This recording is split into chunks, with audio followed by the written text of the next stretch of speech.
Uh, Hi, Mahal, love. First of all, I thank the Lord for His unending love, provision, His daily protection, and the blessing He continues to pour in our lives. Paano nga ba nag-umpisa lahat? Sa burger ba?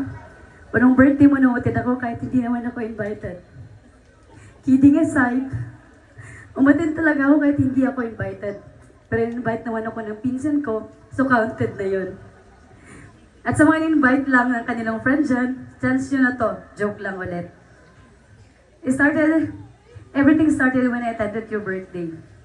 Kung saan sinabi mo sa coworker natin na in Pangasinan, sabi niya, Karawin kuya, or in Tagalog, liligawan ko to.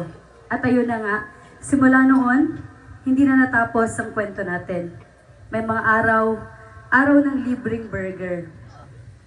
I thank the Lord kung nasaan man tayo ngayon. Yun ay biyaya ng may kapal. Lalo pa ba yung mga panahong lugaw lang ang kaya mong bilhin tuwing date natin? Yung mga panahong nabibilit tayo sa ilalim ng araw dahil sa trabaho. At yung mga panahong inatid mo ako pa uwi kahit walang ilaw yung motor mo.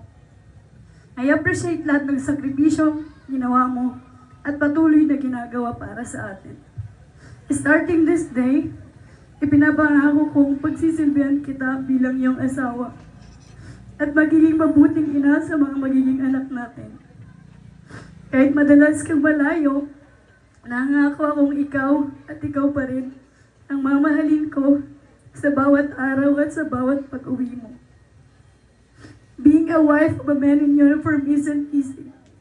Pero palagi kong paghahawakan ng pagmamahal mo. I thank the Lord for your life. Please always know that you're a blessing to me through all the ups and downs we face together.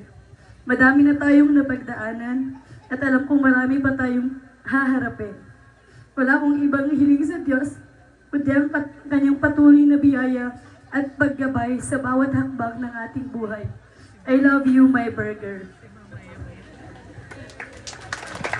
Okay, so magaling kayo mga at tugaw, parents.